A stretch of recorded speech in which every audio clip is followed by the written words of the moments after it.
discussion with Annette Kennedy of the Irish Nurses and Midwives Organisation over lunch, and we were saying that the session this morning was very powerful. I wasn't sure that there would be a huge level of interest in fitness to practice matters this afternoon, and she assured me that at the last count Mr Colin Ovington had referred over 50 nurses to the Nursing and Midwifery Council, that there was bound to be a fair level of interest. My initial reaction when I was asked to give a talk on fitness to practice at a patient safety conference was that perhaps patient safety concerns had already been raised and possibly compromised once one is already dealing with the fitness to practice process. However, it seemed to me that every nurse, from a staff nurse to senior nurse management, needs to understand the fitness to practice process to help them maintain safe practice, protect patient care, recognise their own accountability, and also to protect themselves in dealing with patients and hospitals or employers. How is the nurse involved in fitness to practice? Well, they can be involved in many ways. You can be the subject of a complaint, you could be the person making the complaint, and probably more likely you could be a witness in relation to something that has occurred. Sorry, my slide has a lot more than that on it when sorry? The green? Oh, here we go, yeah, sorry. On board alternate was set up by the Nurses Act of 1985, and the head note on the Act states that the board would provide for the registration, control and education of nurses, and to provide for other matters relating to the practice of nursing and the persons engaged in such practice. If you look at the Act, Part 3 deals with registration, which is about a page and a half. Part 4 deals with education and training, which is just under 2 pages. And Part 5 deals with fitness to practice, which is about 7 pages in length. One can see that the emphasis in the Act is for the protection of the public, but it's not stated, it is only implicit in the Act. Under the new Nurses and Midwives Act, whenever it comes into force, that Act is for the purpose of the enhancement of the protection of the public, so it's actually explicit in the new Act. It deals with the registration, regulation and control of nurses and midwives, enhancing the high standards of professional education, training and competence, and investigate complaints against nurses and midwives, and to increase public accountability of the board. I've been in practice in this area for a fairly lengthy period at this stage, and I've seen a huge increase in the number of applications for inquiries for on board alternate. In 2001 there were 16 applications. I don't have the numbers of actual inquiries held that year, but I believe it's around 2 or 3. In 2002 there were 27 with 4 inquiries. And then if you proceed on, you look at 2009, which is 89 applications and 18 inquiries resulting from those applications for inquiry. And 2010 there were 66. And my best guess at this year that the numbers are increasing in 2011 also. So how does on board alternate fulfil the role? Well, it does it in 2 ways: by being proactive, which sets educational requirements and standards, deals with the registration and professional guidance. The board have issued a number of guidance documents: the Code of Professional Conduct, Scope of Nursing and Midwifery Practice Framework, which gives professional guidance on matters relating to clinical practice, scope of practice, and refers to the range of roles, functions and responsibilities which a nurse or midwife is educated, competent and has the authority to perform. Various other guidelines for midwives, guidelines for nurses and midwives on medication management.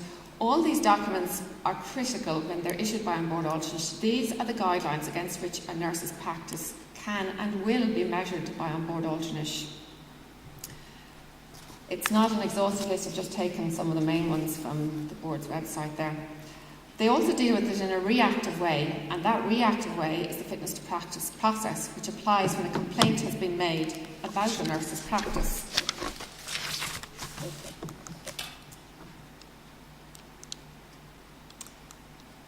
So who can complain? board of on-board alternate can complain, or indeed any person may apply to the Fitness to Practice Committee for an inquiry into a nurse's practice. Generally, the first step is that a letter of complaint is received by a board alternate about a nurse or a midwife. On occasion, that letter can relate to a number of nurses. The person making the complaint must be identified. You can't make a complaint and not actually name the person against whom you're complaining. And it must be an individual. The nurse or midwife, the complainant must also be named. Matters can be reported to on-board alternate with a person indicating that they don't wish to make a formal complaint. Very often they just want to notify the board about a certain set of circumstances. But in those circumstances, the board themselves can become the complainant.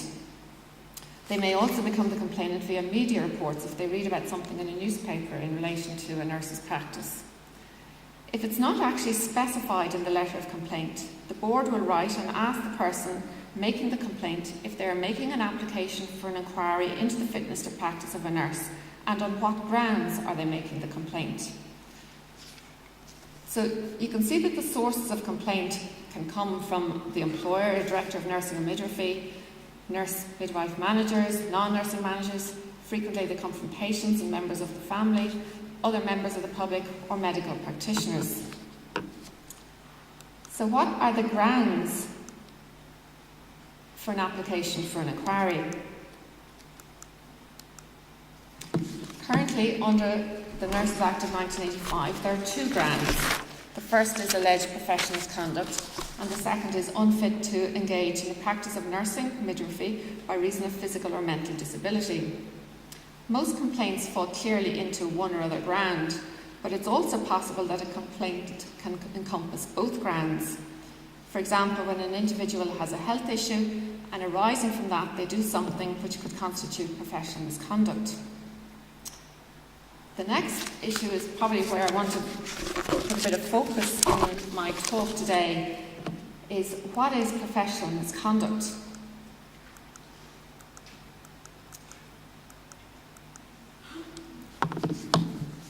Professional misconduct is not defined in the legislation, it's not defined in the Nurses Act, it's not defined in the Code of Conduct. In fact, the only reference in the Code of Conduct to professional misconduct is that a sexual advance to a patient may constitute professional misconduct. But the concept of professional misconduct has evolved through case law, Irish and English case law, over the years.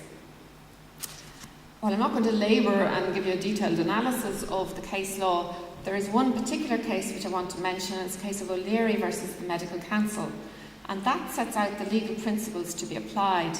And I just would like to read through it because this is a case which is quoted at pretty much every single fitness to practice inquiry that's heard. And I'll just read through it and then I'll go back and explain what it might mean. In that case, Mr. O'Leary was a consultant and was the subject of an inquiry before the Medical Council. The complaints against him related to his failure to operate and make provision for the appropriate operation in respect of patients and to ensure prompt and necessary treatment. There was also an allegation he made recommendations which were not in the best interests of the health or welfare of the patient, and he failed to refer a patient to a colleague to carry out a necessary operation, and he also made allegations about his colleague. He appealed to the High Court when he was found guilty of professional misconduct, and Judge Keane gave now what is the principles invoked in dealing with professional misconduct. And Judge Keane stated that it was conduct which is infamous or disgraceful in a professional respect is professional misconduct. Conduct which would not be infamous or disgraceful in any other person, if done by a medical practitioner in relation to his profession, that is, with regard to either his patients or his colleagues, may be considered infamous or disgraceful conduct in a professional respect. What does infamous or disgraceful mean? Well, that's conduct involving some degree of moral turpitude, fraud, or dishonesty. The fact that a person wrongly but honestly forms a particular opinion cannot of itself amount to infamous or disgraceful conduct in a professional sense.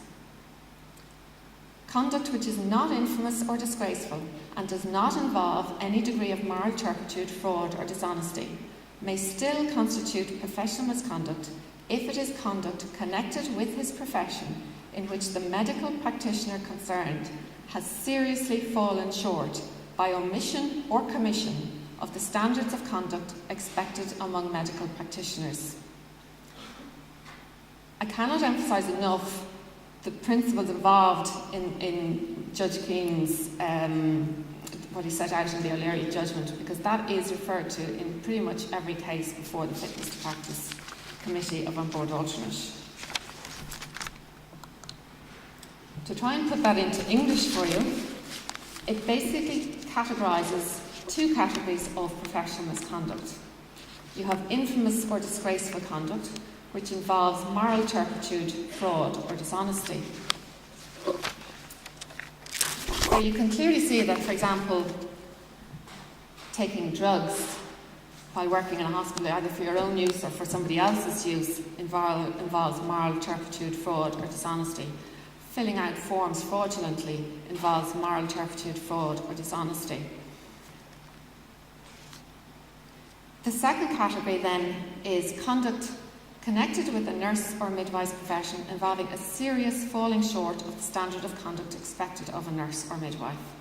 That's what is generally in the legal word known as the expected standard test. It's a falling short of the standard expected of a nurse or midwife, and it has to be a serious falling short by omission or commission of the standard of conduct expected. And you may say to me, well, you know, the O'Leary case related to a consultant, does that have any bearing on us as nurses?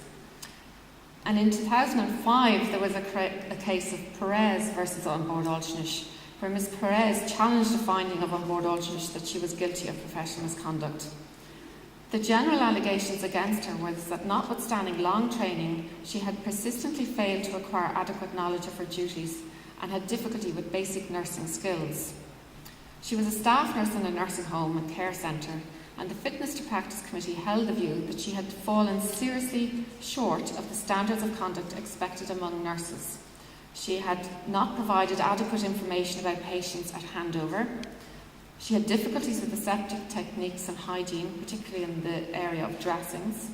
She gave medication to a wrong patient, and when queried, denied that she had given the medication to the wrong patient, claiming she had poured the medication down the sink, and then finally admitted that she had given the incorrect medication to the wrong resident.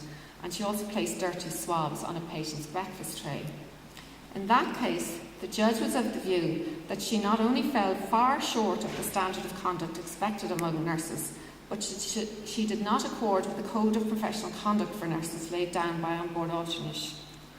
And he concluded, "I am satisfied that Gloria Perez was an incompetent nurse and did not take appropriate measures to develop and maintain the competency necessary for professional practice." So, if there had been any doubt as to whether the principles in the O'Leary judgment applied to nurses, the Perez judgment clearly brings all the principles as set out in the previous slide to the nursing profession.